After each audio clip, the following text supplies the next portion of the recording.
Thank you again. And I truly hope that you have tons of questions. The perfect panel goes this way, that I shut up and you ask and the other people talk. But still, for starters, Roland, actually, your question, Roland, was perfect for the first question. As you said, how do you contribute to a regenerative shift? Let's start with you, Roland, and then we take turns. It's working. Hello. Yes. Yes, I assume people will ask this to me from me, obviously. um, I'll try to be very brief. We are a very small practice. It's just me and my colleague, actually, and we always collaborate with different projects. We have a couple of key rules, but we are really revising it because in terms of economy, we're not very sustainable. But for example, we don't do much public competitions because they're underpaid and we don't agree with the system. So we've done very few public competitions and we try to avoid it as much as possible. We always try to endorse natural building materials, as hard as it is. But I think it's a very positive thing because when you approach a client and you say, this is what I'm interested in, are you as well as a client? And if they say yes, then it becomes a relationship and it becomes a collaboration with the client as well, which I find very important. And if they say no, then I also say no. There was something more, but I forgot. Yeah, maybe these things, for example. Kristiaan, what do you think? I have two answers. The first one is, let's say, about governance. So I think I make use of my position, which is, in fact, going up and down between bottom up and top down, to accelerate what is being proposed by architects and to impose it on the level of public authorities. So that's one thing. So that's why I hope to contribute. And I have one very physical example of regeneration. So I've been talking a lot about reuse, but another thing that we've been chosen with the Bouwmeester team to emphasize on is restoring full soil. So there is no good translation. But so I'm not accepting anymore that, for instance, in the renovation project, interior courtyard, where there is an underground parking, is covered and there is a green roof and all these kind of things. What we're asking for is that part of the underground structures are being removed, and so that true soil is restored. That means it's perfect it's the best thing for infiltration, water infiltration. It allows you to plant big trees. And so that's regeneration in the literal sense of the word. So basically bringing common sense into practice. Please. It's not an easy question. I mean, at least I feel or I think when I look at as a practice, what we've been doing is that's what you're doing, bringing shifts. Yeah. But what I notice is indeed, and it's what I've seen in all the presentations, is that what we've been doing in the past, and it makes sense for all of us, is we've been doing much more than actually was asked, or we've been answering questions that weren't asked at the very beginning. So we've been, or I think we have to try to look further than the question. And by doing so, the role of an architect that we have been embracing is shifting, or has been shifted, because we noticed that the missing links or the gaps in the system in order to achieve regenerative architecture has not per se been really visible in the typical position you have as an architect, but rather in other contexts or in other moments that are part, of course, of the construction culture, but not maybe of the design and execution. So yeah, this kind of shift of, I think now in the transition we're experiencing and that we have to go through, that is an important thing. And therefore the connection to the activist who's pushing forward things that nobody maybe actually ever asked him to do. That's cool.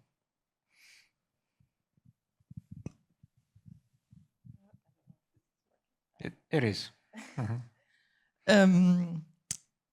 Yeah, I mean, it has already been said, but I also totally agree that you have to question your own mandate as an architect.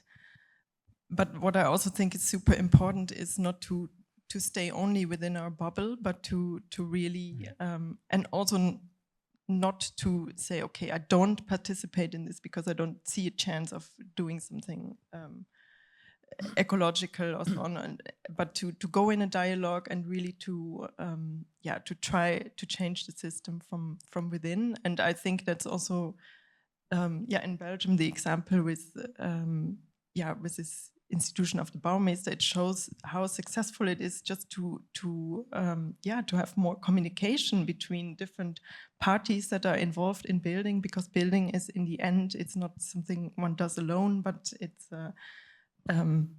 it's something you do together with a lot of actors. And I think it's quite crucial to have a culture of exchange.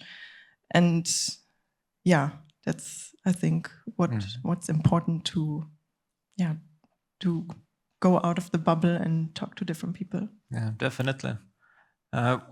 Taking up on the note of the role of an architect, and I see there are a lot of architects also in the public, so maybe you can also comment on this issue.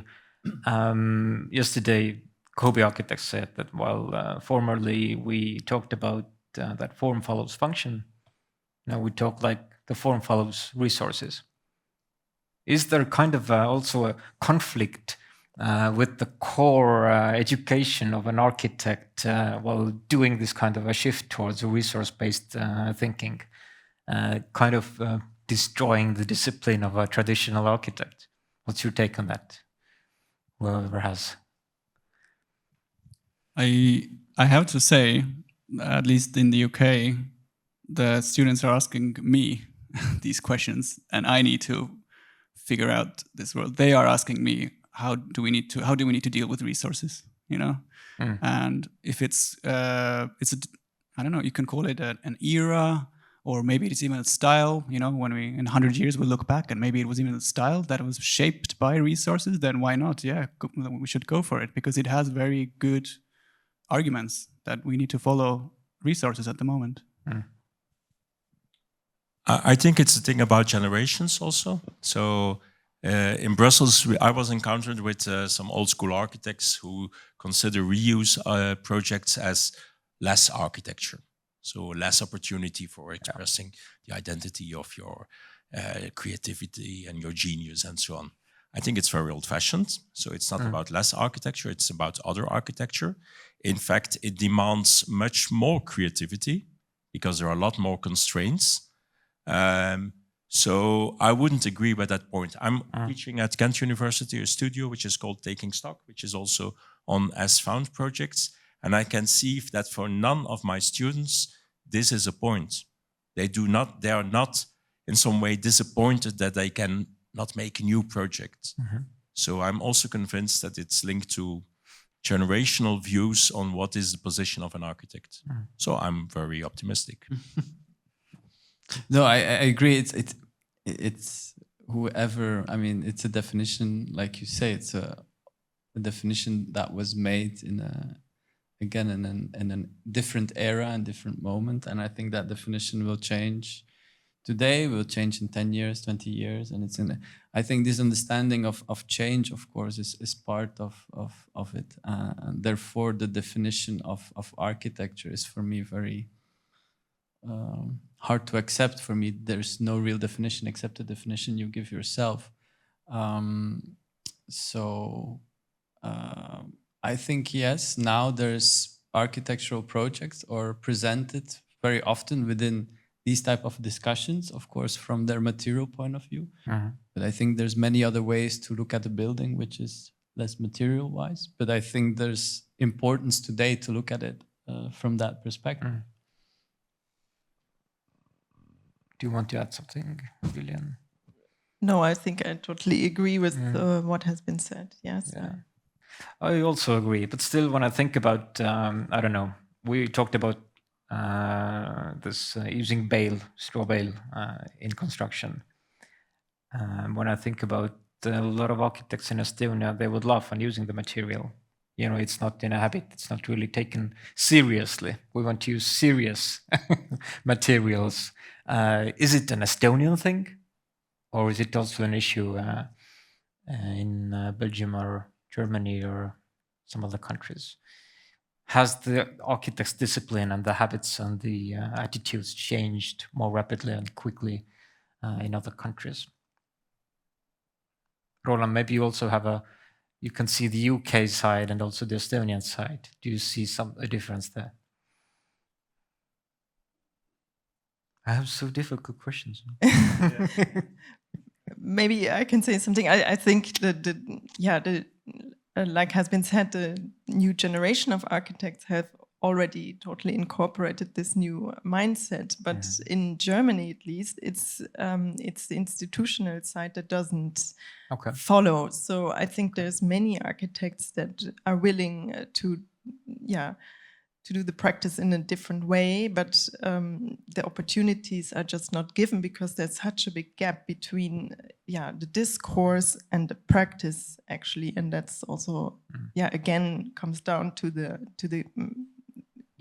lack of dialogue, I think. Okay. But I also think, I mean, in contradiction maybe to what have been said, I don't agree to the fact that, I mean, when I look at the students we have in Germany, in Aachen, yes, there is a part of them who do agree with what we've been saying, but there's also a very big chunk which is still linked to an older generation, which is maybe still teaching, and which teaches things differently, in which still the idea of finishing your master thesis with maybe a renovation of a house is not felt as if you've done a lot of work. So therefore, it's read in square meters and in a mass of work, which is different from what we've been discussing today. So I do see that, yes, it is little by little changing and flowing into into the educational scene, but still there's a lot of work because still we understand a lot of architecture, or if you look at other lectures or other moments, events such as these, we still have a certain type of architecture which is promoted, which has nothing to do with what we've been saying. And again, it's also a very Eurocentric way of seeing things. I mean, we are not experiencing the same rapid growth of other regions, other continents. So we, of course, are in a different situation. So when I was in a complete different context, I've experienced a complete different way of looking at architecture as we are seeing it in Brussels.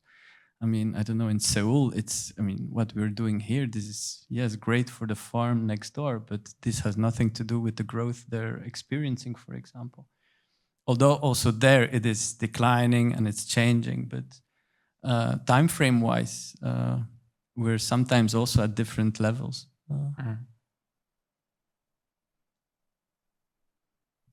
Now I'm looking at the public.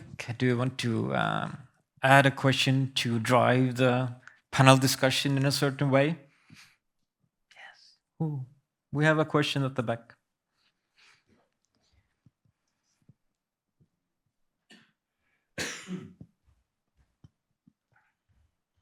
Those couches are so comfortable, and really, it's just so good to sit and enjoy. I have a question about the so-called free market. A lot of innovations and grassroots movements in many different fields, including, I'm guessing, materials and architecture, run into a sort of like a firewall where they're told to become sustainable in a free economic market. But some of the most disruptive practices on the planet, like beef industry, the oil industry, steel, concrete, are heavily subsidized.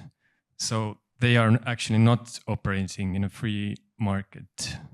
So this leads to the question of subsidies, and state and local council interference and support. Well, the question is, has that kind of been coming up in your practices? Is there like a political kind of a pressure building up? How do you see that? Great question. I see you moving the mic. It's a question about governance, but governance that goes beyond urban planning or urban development governance.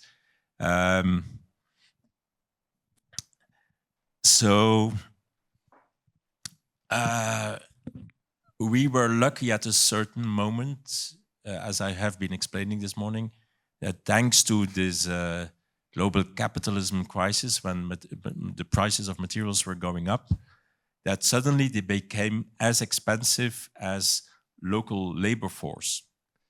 And so that was a strong political argument, apart from the ethical argument, to support local materials, reuse of materials, and so on. So that's a way to go. On the other hand, yeah, your question is right, but it really goes beyond us, I think so. So that's the best thing I can answer.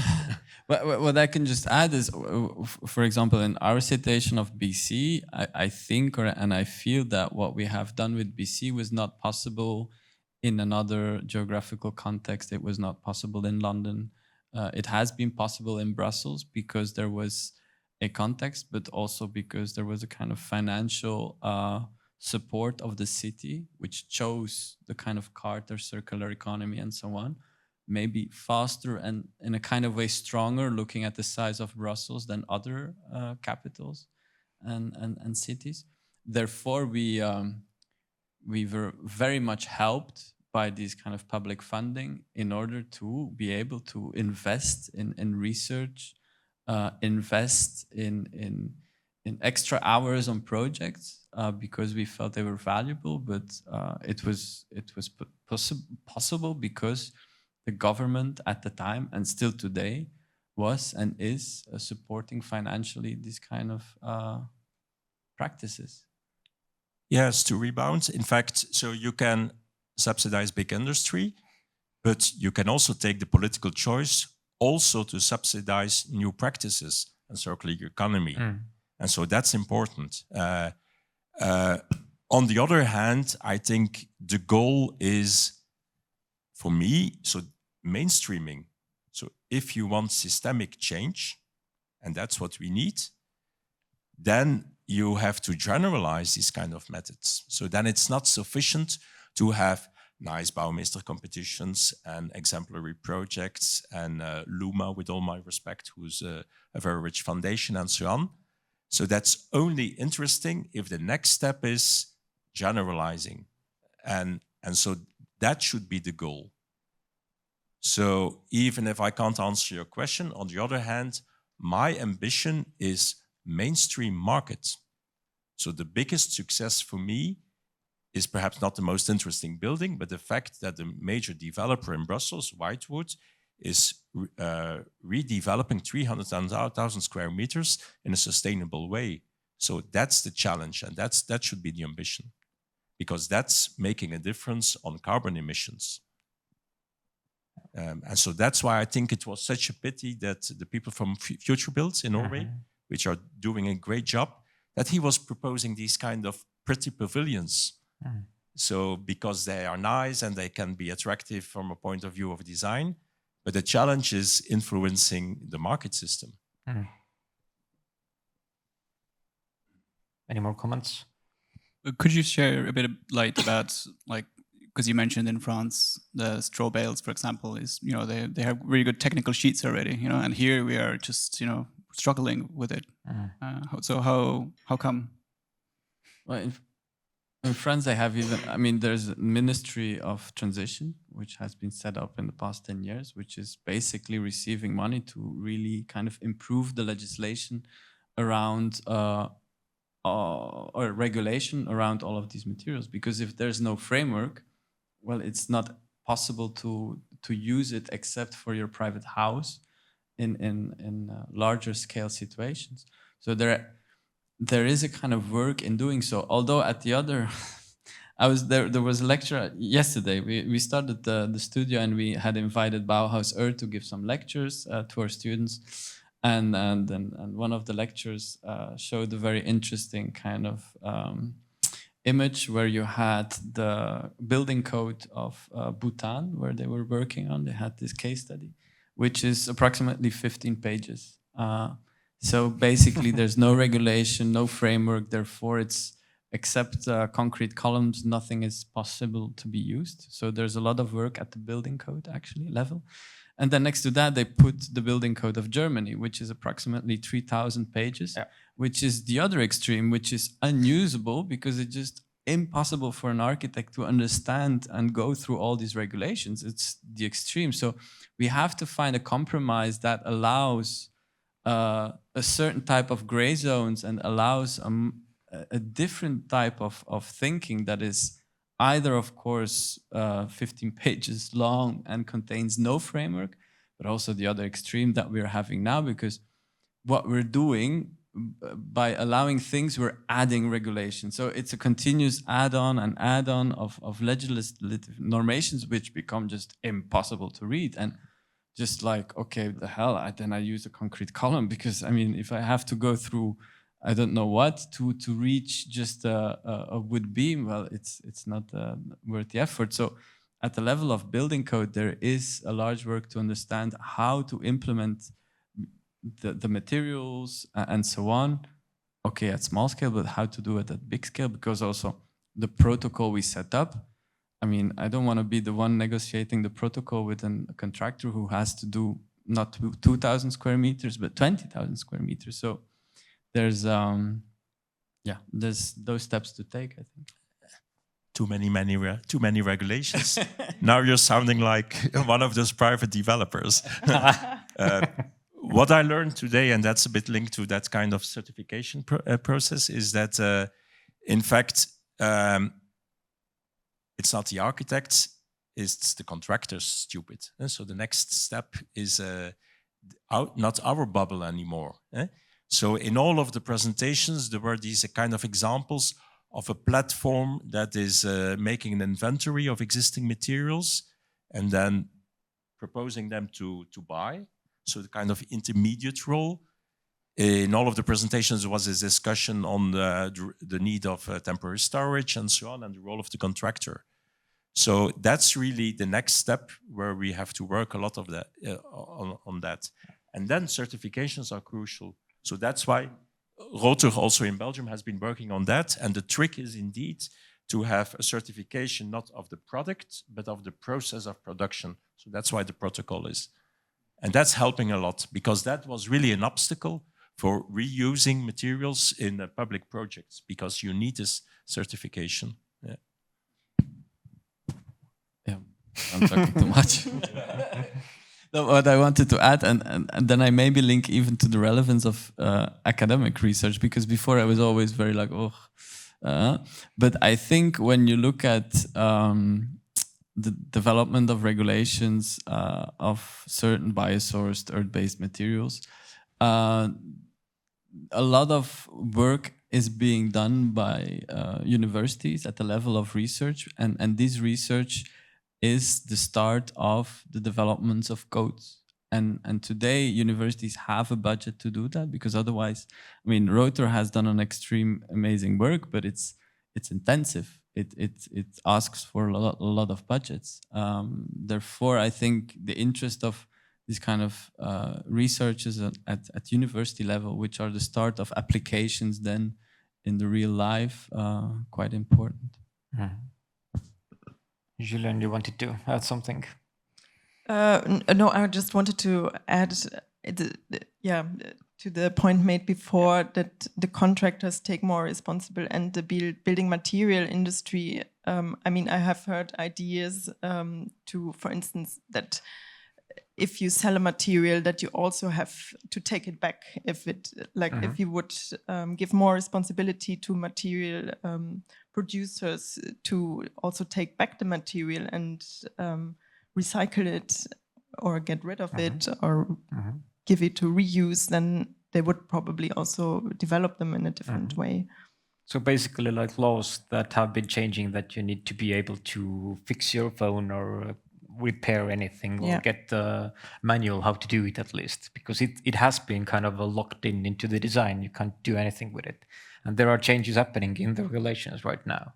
Is there also, you're talking about adding regulations to regulations, is there also a threat that this is what will be happening with circular economy?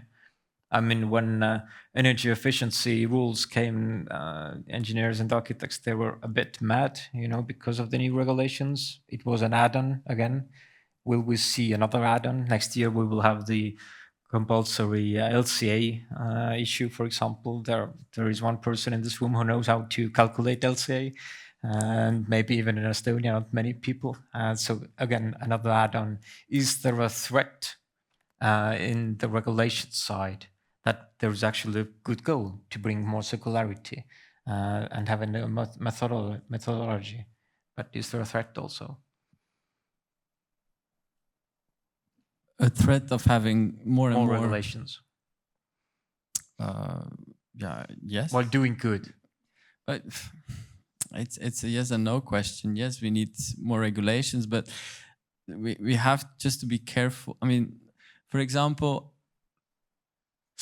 a very clear example, like which if you start with designing a building which is based on recuperated materials and you follow the typical kind of administrative trajectory of design, pre-design, final design, building permit, execution, and so on. It doesn't fit completely with the idea of reuse, because usually with reuse, you're of course depending a bit on the stock of material you have at the moment of construction.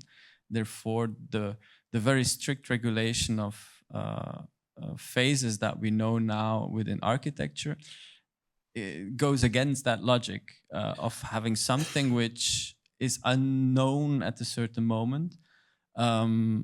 Therefore, again, I think the idea of protocols might be more interesting, which open up a bit more gray zones. I think gray zones are interesting because they allow experimentation, but like you say, they also allow experimentation in a bad way, or they open doors to less interesting applications. But yes, I'm afraid of an over-regulated construction sector in a kind of way, yes. On one side, I agree, of course. I'm also for simplification and so on. On the other hand, I think the world is becoming more complex. So let's not ignore it. Let's deal with it. We have this slogan in Brussels, embrace complexity, and try to love it. What we've been on a technical level what we have been trying to do in the building code in Brussels is to remove a lot of articles and replace them by the objective. So we want you to get at that point, and it's up to you to propose how to do it. That's great. And that gives more possibilities to the architects. So one of the examples before was we want to guarantee that in apartments that there is kind of minimal spatial quality in the sense of surfaces. So that the areas of each room, so a 2-bedroom apartment should have 2 bedrooms, and the master bedroom, it's also a nuclear family that is behind, should be 12 square meters, and the small bedroom, the children's bedroom, should be 9 square meters. What in the end that we did, so the developers were asking, get rid of that, because then we will build cheaper apartments. That means smaller apartments, perhaps for a time cheaper for the people who buy, but bringing them more profit, of course, because they're making more apartments.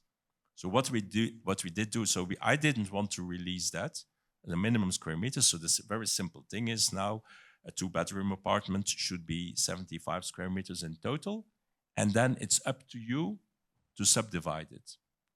So that's making the objective simpler, but still keeping a regulation, and not losing yourself in doing the job yourself as a public authority. But being then, so it's making a distinction between what is hard and what is soft, and what is hard, that we really demand. Good point. I think also maybe with overregulation, there is a major issue with having smaller companies really struggling with it as well. Hence, you give actually more authority or more power to larger corporations or bigger developers, for example, because they have budgets to commission these peoples and experts to do these LCL calculations, for example.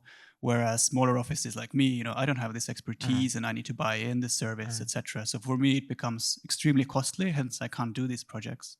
So if we over-regulate or if we add more regulations, then there needs to be some sort of a support as well, like maybe what I showed earlier in London. Obviously, it's not ideal, but there are guidances and how to fulfill them, or there is support also from the government. You make the rules, but you also help with the rules. And I think it needs to be these two things need to come together. Perhaps this is where we bring in the AI subject that the deputy mayor in the beginning pointed out, that this is, of course, the hot topic in every conference we talk about AI. So let's bring it on. Do you see it helping out? I used it a few times. Beautiful pictures of absurd things. No. I use it to write standard emails. I managed to write 3 emails at the same time. No. Personally, I think I don't. What was the question? Will AI help you?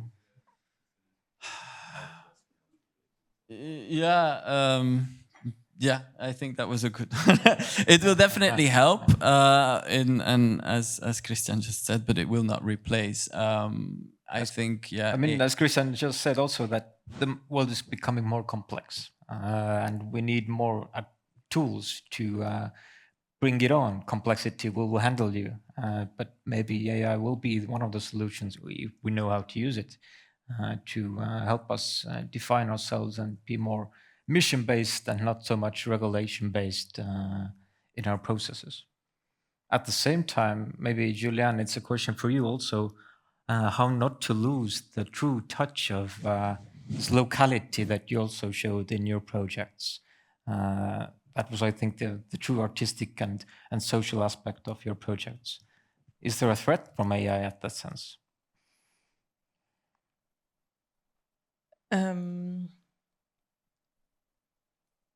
No, I was just thinking that one also has not to forget that all this digitalization also produces architecture, of course. I mean, it needs space, all the computers and everything, and everyone is talking about how it can help, but I mean, it also produces architecture, in fact.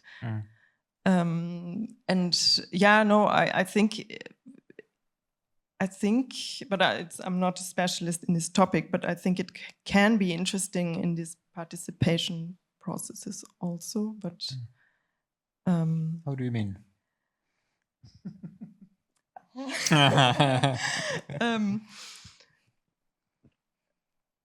I don't know, but just to reach out to a lot of people, to gather a lot of opinions and bring them together. But I'm totally not an expert on it, and I do also see a kind of threat also in education, especially. To get too early in touch with AI and to rely too much on it before you actually have developed your own position and skills and so on. But that's always true with all the tools that we use. If the tool becomes a means itself, then there's no point for it. If you have a hammer, then everything looks like a nail, although you don't use it really. Yeah, but in the end, creativity wins. So I'm the oldest one here. I've been drawing by hand at university. And then when computer was coming, so that kind of creativity of the architect, it would got lost completely and so on. And perhaps for a time there was a kind of dominance of drawing by computer and generating more easily, for instance, repetitive layouts. But in the end, it was balanced again. I think 10 years ago, I was in these kind of discussions, it was about smart city and data-driven decision making and so on. And of course, there was an influence, but in the end, I think the force of design and the creative power of design surrendered won each time. So I think when I agree, and I think it could be a useful tool when we look at research, like I think in Brussels research, building as material banks and kind of understanding the complete stock you have in a city. It's an enormous task to try to understand what is valuable in buildings and so on. In BIM models, I think AI can be useful because it allows a fast kind of check of what there is as potential material. A job that is, I mean, basically when you have to look now for materials, you go on different platforms, you search and search. And so I think indeed the quantity of not data in this case, but the quantity of materials, and if we look at the urban stock that cities have, I see AI as a perfect tool to enable to list and have this material listed in a more easy way. So there's definitely good things. Yeah, I think AI has the capacity to work with big data, and that's something that we don't do as humans. We don't have the capacity, and therefore we should use it for that. Particularly, it's a really good tool to do that. We shouldn't use it to send emails, I think, because AI has a massive carbon footprint. It is useful. I've used it. I've done it, but it has massive carbon footprint as well because it takes so much electricity, and wherever these computers are heating up the earth or the waters. So, but it is a very good tool for a specific thing, and I can see it how it's employed in medicine or in kind of science in that sense. So we should use it for specific, very complex tasks. But when we enter into human affairs, I feel like when I start courses with my students, I always ask them to bring material samples, because like whatever they find, because I feel like us as architects as well, we often almost forget how much things weigh. Like a block of concrete actually weighs quite a lot, and it's like a very tactile thing, and I think that's very important. You can't reproduce it with AI. Any questions from the public? Hannes? Not on AI, no. On culture? Thank you for a very inspiring talk. Kristiaan talked about the importance of the systemic change and the next step on it. And also Lawrence mentioned how in Aachen some professors thinking, let's say, differently. And also in Seoul there are different point of view, the topics of circularity and sustainability. But let's go to the government level. In Estonia, we're tending to think that all those topics are the topics of the Ministry of Climate. But the architecture belongs to the field of culture. And you briefly mentioned also the education. So is this topic question of Ministry of Education, Culture, or Environment, or Climate? How it sounds in the point of view of Central Europe?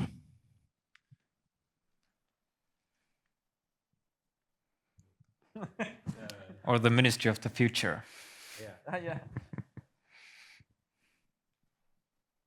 In each country it's different. And I can see that sometimes indeed architecture, or the quality of architecture, is sometimes considered to be part of culture,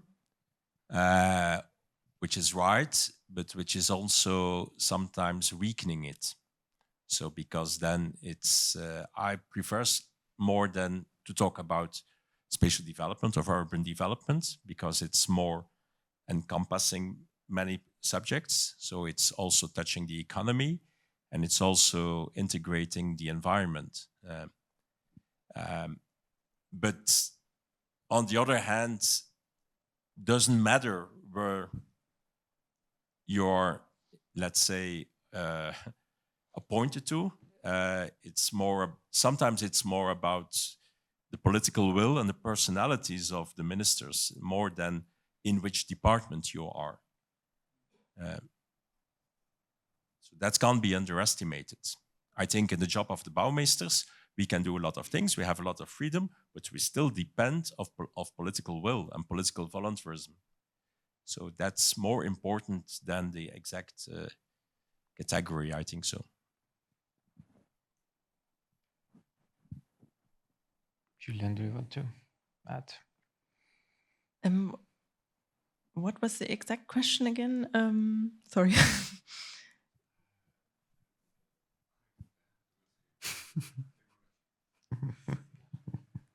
So my question is that if we go to the government level, under which ministry it is most beneficial for developments is circularity and sustainability? And I mentioned the Ministry of Education, the Ministry of Climate, and Ministry of Culture. And what will be the formula? What do you suggest for Estonia? Nice twist. Everything. Yeah, I think on all levels, if possible, because I think it touches also all parts of life and requires a shift of mindset on, in all aspects of our life. Sure. So it would be hard to choose, I think, but. Yeah, I also agree that it totally also depends on the people that are in these ministries, and I see also quite some big cultural differences in different countries. I don't know how it is in Estonia, but I feel also like comparing now Belgium to Germany, there's In Belgium, there's much more culture of experimentation, and one is also willing to take some risks or invest in experiment, and not striving so much at an ideal situation always. While in Germany, it's often kind of this, I have to demolish something because I need to build something perfect new, and I cannot deal with restrictions or compromises, and this kind of culture of fear is leading also to, to a slower movement into a sustainable architecture practice. Yeah. Just to add, I think architecture, the typical thing of architecture is that it links back to so many things. So architecture comes back in each ministry. If you look at if we even enter the idea of biosourced materials, you would go even in the Ministry of Agriculture. So therefore, I think for each topic, and that's always the case, I think when you look at projects or developments, it touches on so many things, and there comes back the complexity of everything we do in life, of course. So yeah, I think it shouldn't even be only education, culture, but it should be many more. Ministry of Industry, Agriculture, and so on, all should be linked to these developments, because indeed each decision has repercussions on many other aspects of society. Yeah, and in education, one should maybe not start with the architectural education, but already with school kids, I think, with a change of dealing with things. We have a question at the back also. That's great. Time is brutal for us, so we will have one more question and then another round, and we will end up.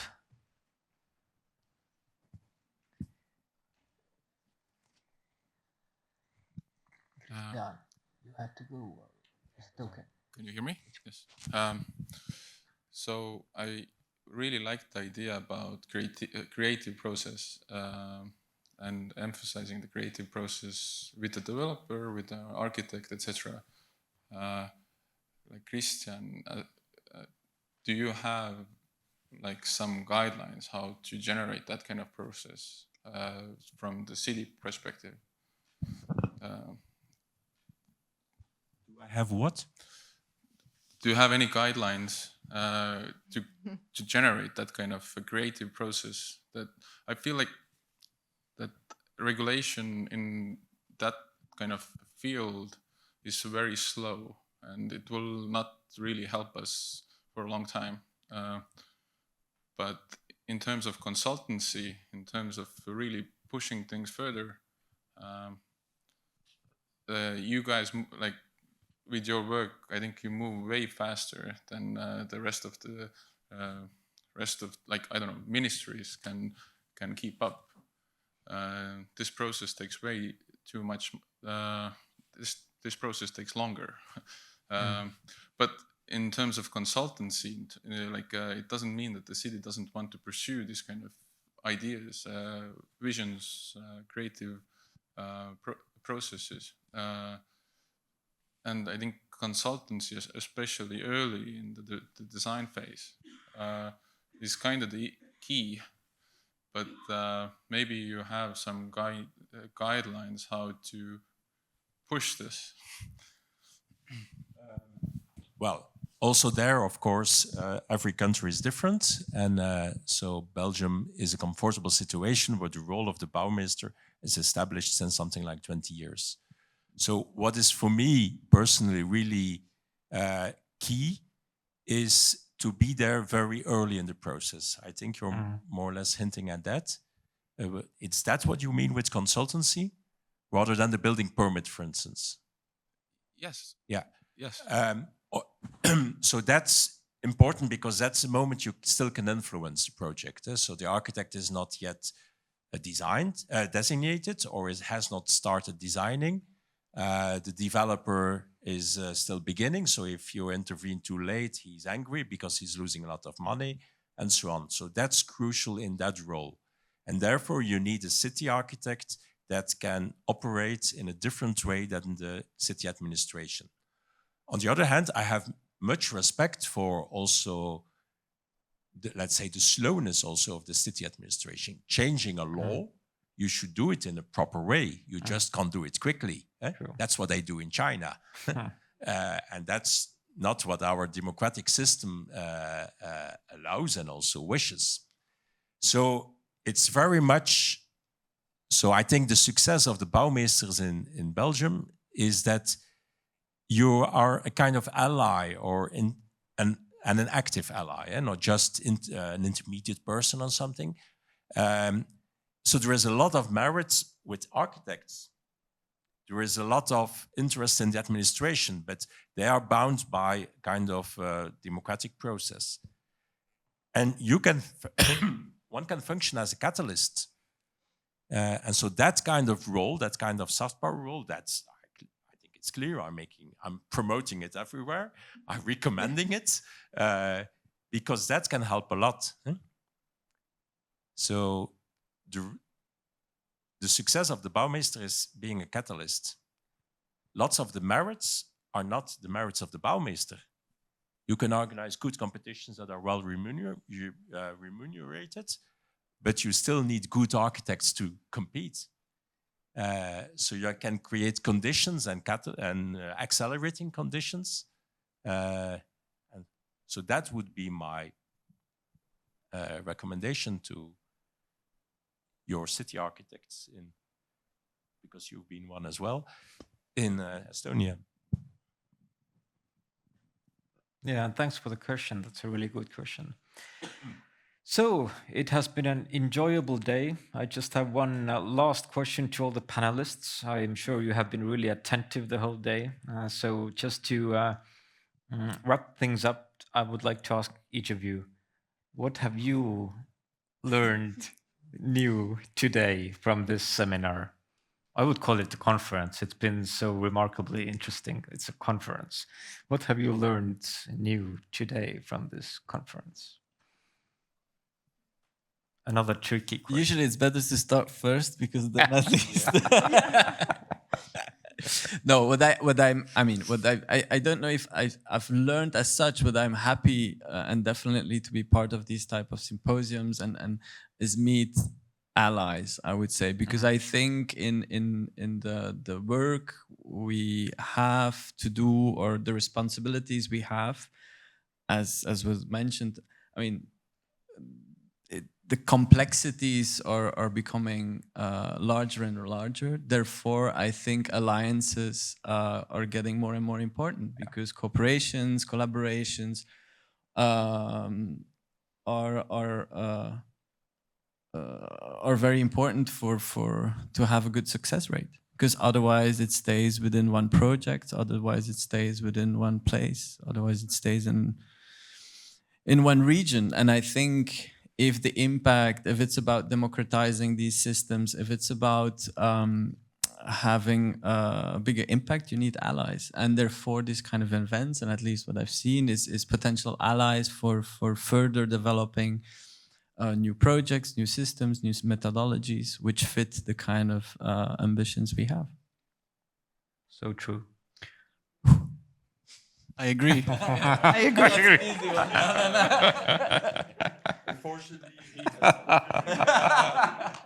That's why you have to go straight in. I can repeat what I've said before. I go home with the confirmation that the next step is the construction sector. And so everything that is linked to that, so the certifications, the fact that we need platforms, the fact that we need, in fact, new crafts that are revitalized, all of these aspects, so that there are enough architects who are interested, that in fact there are enough public authorities who allow it in some way. So the next step is the construction sector for me. And that's the tricky part. Any thoughts, Juliane, Roland? I think it has been summarized very well. I had a lot of really good notes, but I left it on the table. It's true, actually. But I just maybe wanted to say something also about this region that we are in right now, which is just huge. And I feel like earlier as well, what was mentioned about the role of agriculture, perhaps. I feel like there is something going on there. I mean, I'm just also referring to my own presentation, perhaps, but the kind of byproducts of agriculture. And I feel like this is completely unvalorized. So when we talk about valorizing projects, and when we think what is around us in the Baltics here as well, that is, I feel like after, for example, your presentation from France as well, obviously it was paid by, quite a good pharmacy, maybe money, but then again, it's such a good precedent and a case study to, show here, for example, what could be done with kind of thinking outside of the box of traditional building materials. And maybe just one thing to add, I really liked also the how we started the day with the historic reference that Kristiaan brought up.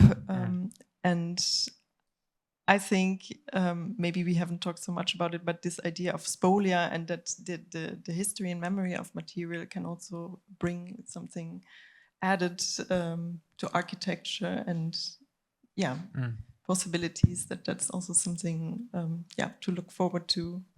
Yeah. Working more with used materials, and if it has been possible in the past, we should manage.